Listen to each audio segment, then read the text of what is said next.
વનોમાં વસતા હિંસક પ્રાણીઓનો વિધિ કરવાના બહાને શિકાર કરતી ટોળકીને વન વિભાગે બાતમીના આધારે ઝડપી પાડી છે.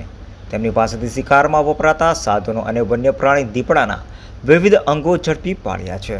ઝડપાયેલા ઈસમોમાં શ્રવણ વસાવા, કિશન ગામિત, અજીત બિલકિલે, નિશિકાંત શિંદે, નદડિયા કાઠુર અને દેવીદાસ કાઠુરનો સમાવેશ થાય છે.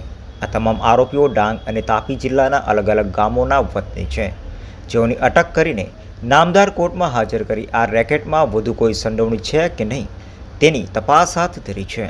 तो 18 तारीख को हमको ये एक इन्फॉर्मेशन मिली कि कुछ लोग जो हैं डांग से आके यहाँ पर एक मीटिंग करने वाले हैं, जिसमें दीपड़ा के जो पैर हैं उसको वो लोग किसी को बेचने वाले हैं। तो जैसे इन्फॉर्मेशन डिपार्टमेंट को मिली, हमने इसको आरोपियों को पकड़ने के लिए जो है हमने एक सेटअप किया और हमने 4 आरोपियों को उसमें पकड़ा।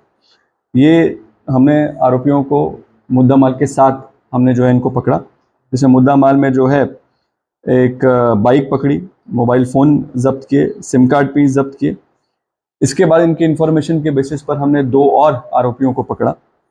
इनके पास से भी जो है जो दीपड़ा की जो पूंछ है और जो दांत हैं और जो हथियार है वो हमने अभी जब्त किया है, लेकिन इनका जो है आगे की पूरी तपास जो है वो अभी हमने चालू करी है। तांत्रिक विधि में दीपड़ा जेवा हिंसक प्राणीओना दांत, नख, पंजानो उपयोग करता होवानुं वन विभागनी प्राथमिक तपासमां बहार आव्युं छे।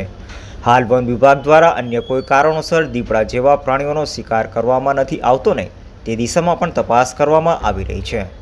ये ऐसा हमारा जो हमको इन्फॉर्मेशन मिली है कि इसका जो ये यूज़ है, ये लोग जो आंकड़ा में ऐसा इनकी मान्यता है कि जो आंकड़ा खेलते हैं उसमें अगर जिसने जो है वो दीपड़ा का जो नख है उसका कुछ लॉकेट पहना है या उसका कुछ पूजा किया है तो उसका वो आंकड़े का नंबर लग जाएगा, या फिर कोई विधि, कोई घर में कोई तकलीफ है तो उस विधि के लिए जो है इसके इनका यूज़ किया हो, ऐसा हमारे पास प्राथमिक माहिती है और ऐसा हमारा अनुमान है। लेकिन जो आगे किस पर्पज़ के लिए किया होगा ये तो आगे की तपास में सामने आएगा। कैसे पकड़ते हो इसके एमओ कैसे?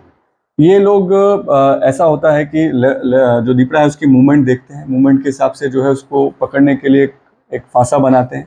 वो फांसे में उसका हाथ और उसका गला आ जाता है, फिर वो फांसा जैसे ही वो मतलब निकलने की कोशिश करता है वो फांसा और टाइट हो जाता है, तो जिससे जो है उसकी मृत्यु हो जाती है और मृत्यु होने के बाद जो है फिर ये अंजाम देते हैं। कुछ रैकेट शामिल हो ऐसा तपास अभी तो सामने नहीं आया है, पर हम इसकी तपास आगे कर रहे हैं। जैसे सामने आएगा हम उस पर मतलब स्ट्रिक्ट से स्ट्रिक्ट एक्शन लेंगे। देखिए, वाइल्ड लाइफ प्रोटेक्शन एक्ट एक ऐसा एक्ट है कि जिसमें जो है 7 साल की भी, और शेड्यूल 1 का प्राणी है, इसमें 7 साल तक की सजा का प्रावधान है। इसलिए मैं सबको कह रहा हूँ कि आप किसी भी गैर समझ में मत आइए। वन विभागना कहेवा अनुसार खोटी गैरमान्यताओने लईने કેટલાક ઈસમો દ્વારા આ પ્રકારનું કૃત્ય કરતા હોય છે, જેનો સીધો ભોગ નિર્દોષ વનોના જીવો બનતા હોય છે। ત્યારે આવી ગેરમાન્યતાઓથી દૂર રહેવા માટે તાપી જિલ્લા વન વિભાગના અધિકારી દ્વારા અપીલ કરવામાં આવી છે અને સાથે આવી કોઈ પણ ખોટી ગતિવિધિ નજર આવે તો વન વિભાગની કચેરીએ જાણ કરવા જણાવ્યું છે। હાલ વન વિભાગે તમામ આરોપીઓની અટક કરી વધુ કોઈ સંડોવણી છે કે નહીં તેવી અલગ અલગ દિશાઓમાં તપાસ હાથ ધરી છે।